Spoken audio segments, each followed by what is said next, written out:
For Pete's sake! Print, you bastard!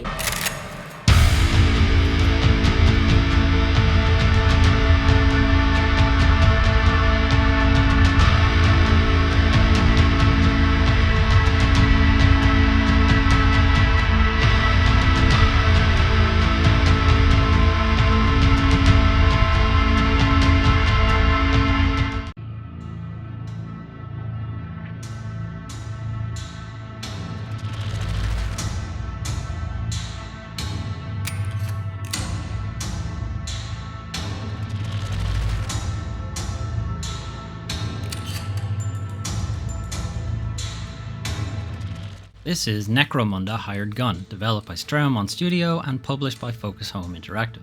Hired Gun is a fast-paced first-person shooter set in the Warhammer 40k universe. You play an unnamed bounty hunter descending into the bowels of the factory world Necromunda in pursuit of the Silver Talon.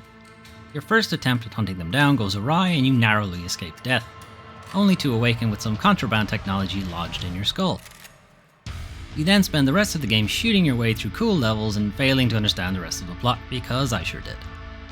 The game relies heavily on 40k lore and does very little to help the uninitiated.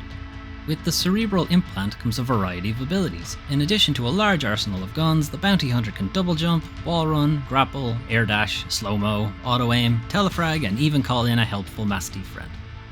Good dog. Combat then is very quick and you will spend little time standing still. Enemies hit hard and there are not many opportunities to heal. The game uses a revenge health mechanic, where the player can earn back more health after taking damage or use some very rare medkits. With a lot going on, it is frustrating that the game uses the same button for multiple actions. It is very easy to accidentally wall run when you meant to double jump, or reload when you meant to perform a takedown, or worse, use a medkit when you meant to slow-mo. Did I mention medkits are very rare? Outside of combat, you use the money earned in levels and side missions to upgrade your and your Mastiff's abilities or to mod and tweak your weapons. Weapons and mods use a loot level system that follows the now standard progression from common to legendary, though there is little to distinguish rarer models from more common ones other than their colour coding. The weapon models themselves look much the same. When Hired Gun works, it is a lot of fun. Combat is speedy, satisfying and chaotic. Unfortunately, technical issues and button binding choices can have you performing things you never intended and can get frustrating. But if you can persevere through the jank, you will find a fun shooter. Just maybe find a 40k wiki somewhere if you want to follow the plot. Necromunda Hired Gun is available on PC, PS4 and 5, and Xbox One and Series.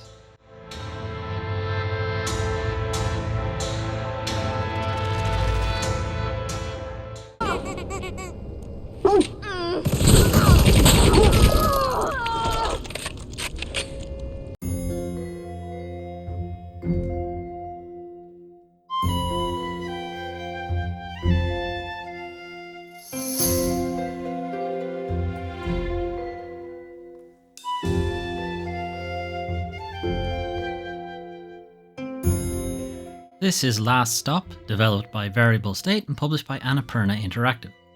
Last Stop is a narrative-focused choose-your-own-adventure title. In Last Stop, you alternate between three characters who become embroiled in sci-fi shenanigans. John, a single father working an unappreciated council job, swaps bodies with his neighbour Jack. Mina, an agent for a covert government agency, is having an extramarital affair and also gunning for a promotion. And Donna, a teenager who accidentally kidnaps a strange man with an alluring presence. Each character's story is broken up into chapters that feel like episodes of a show. While you can play the characters in any order, you must complete each character's numbered chapter to be able to further play the next part of the story. The three character stories overlap in parts and eventually join up near the end. While the game presents as a choose-your-own-adventure, there is very little choice in how to progress. The story largely follows the same path regardless of your choice, with only slight variations in your character's tone and demeanour. I also felt the game takes too long to get into the meat of its story and instead dwells on the more mundane aspects of the characters' lives. As a result, I never felt compelled to continue playing. Despite having some interesting ideas, Last Stop failed to grab my attention. Even for fans of sci-fi, I can't really recommend it. Last Stop is available on PC, PS4 and 5, Xbox One and Series, and Nintendo Switch.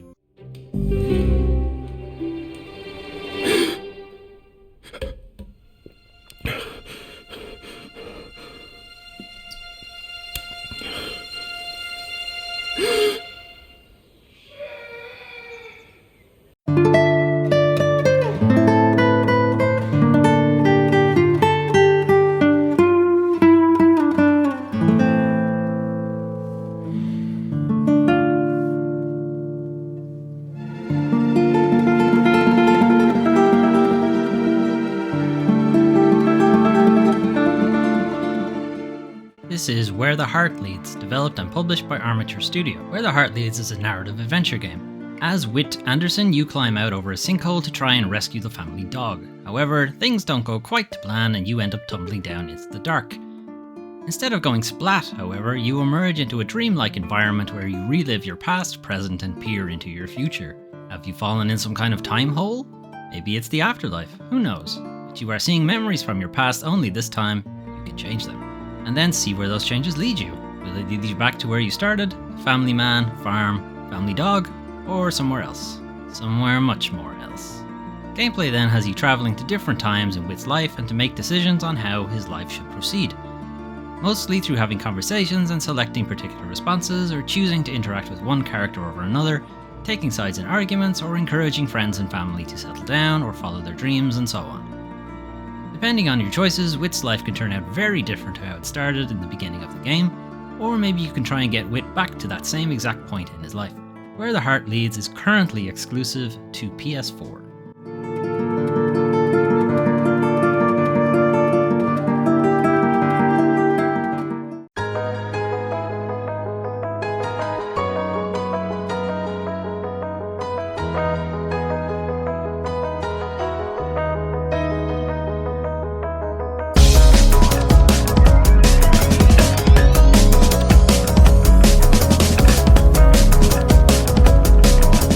This is Neo, The World Ends With You, developed by Square Enix Unit 1 and published by Square Enix.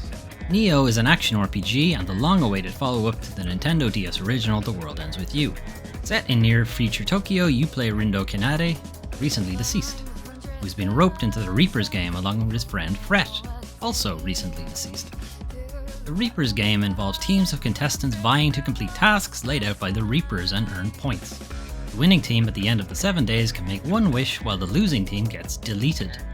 Killed. Again, I guess. Anyway, Rindo and Fret attempt to survive the week, recruiting players to their hastily put together team and engaging in fun RPG combat. Each character can equip a player pin that corresponds to an in-combat attack or ability. Characters and pins can be easily swapped around, allowing for a lot of versatility in combat. Each pin will have a face button assigned to it and drain stamina when used. It then becomes important to swap abilities and characters in and out to reduce stamina cost and keep up the assault. Pins also have a beat drop trigger that when achieved will allow characters to jump in and drastically increase the team's groove meter. A high groove meter means higher damage, but also allows for an overloaded mode which boosts the power of the triggering pin. Got all that? Outside of combat, leveling up increases character HP only. To increase other stats, you will need to visit different restaurants around the city or dress in the latest fashions. Talking to and interacting with other NPCs will increase Rindo's social network, unlocking more abilities and perks. I have not progressed too far in Neo, but what I have played has been fun, and despite the talk of Reapers and Purgatory, has a light and humorous tone in parts. I have also enjoyed the combat versatility with the different pins to be collected and upgraded. Neo: The World Ends With You is available on PC, PS4, and Nintendo Switch.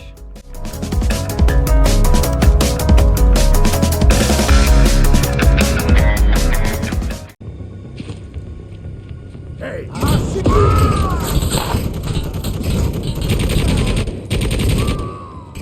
Those are some of the games for July of 2021.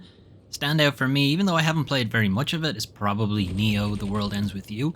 I'm just really enjoying the combat and the storyline. It's kind of interesting. There's also a bit of time travel in it that I didn't go into in the main video, but it's interesting the way they're doing it. Necromunda was also a lot of fun, though it did get a little difficult later on in the game. Enemies do continue to hit very, very hard, and your arsenal does not really improve much after that. But it is very fast and very frenetic, and I really like it. Maybe just throw the difficulty down a bit and it'll probably be really good. Where the Heart Leads, I'm not very far in. It's a very slow burn game. It's still interesting to see how many different changes you can make and how different the outcomes can be in the game. But it's a bit of a struggle to get into because it is a bit slow paced. And Last Stop, I just never really got into. It was just kind of started off strong with some decent sci-fi stuff, but then it just meanders for a really long time, and then just out of nowhere there's a big spike in the story and okay, everything has to happen now. So yeah. So next video we'll be looking at August of 2021. We'll be looking at a game called Black Book, which I have played on the channel at this point because the length of time between videos has gotten so long that I've definitely played other games in the meantime. Black Book is a card battler game where you are a witch in some kind of Slavic country. So there's a lot of Slavic myth behind it, but you are basically going about the area performing your witch duties. You are a kind of healer slash medicine woman slash magic spell caster kind of thing. Also be looking at Death's Door, which is a kind of Legend of Zelda game, but you are a crow who is also a Grim Reaper, and you are on the hunt for souls to meet your quota for the day. But one of them gets away, and as long as that soul is in play, you are aging, and that is not something you want to happen. So yeah, you better hurry up and catch that soul. There's a game called I Am Dead, which is, despite its kind of grim name, you are playing a helper to a recently deceased museum owner who is also needs your help to locate other ghosts on the island to try to stave off this cataclysmic event. But it's presented as it's actually presented as a fairly calm and laid back sort of casual game. That's more of a hidden object kind of thing. And then last game, The Medium, which has been on Xbox for a while, but only came out on PlayStation recently enough for August. Technically, it came out in October, but I'm pulling it forward a little bit, just a little bit, just a bit. I didn't have enough games for August, basically, so I'm going to put that in there. The Medium is a adventure game where you play a woman who can split her consciousness between our world and the ghost world or the dead world or the other plane or whatever way you want to put it. And you can control her in both areas, so she can see into that world and also move about in it. And some cases you're taken bodily in there, but most of the time it's a kind of split screen puzzle thing. It's an interesting presentation anyway, and I have played it on the channel, so if you want to check that out and see more of it, do so, I guess. Elsewhere on the channel, I've been doing a lot of streaming lately, so the Twitch channel is a lot more active now. Current schedule is Monday, Wednesday, Saturday, and Sunday. For the most part, it is variety games, so it's a new game every day, except for Sundays, which are the weekly news recap that you might see on this channel as well. I record them live now on Twitch. If you want to stop by over there, it's twitch.tv/DoomTrain5. You'll find a link probably somewhere on the channel. That's it for the games for July. Hopefully looking forward for the games of August if I ever get around to it. Games of August 2021. Yeah, don't look at the date of this video. Just don't do it. Save yourselves. Okay. Anyway, I'll see you guys next time.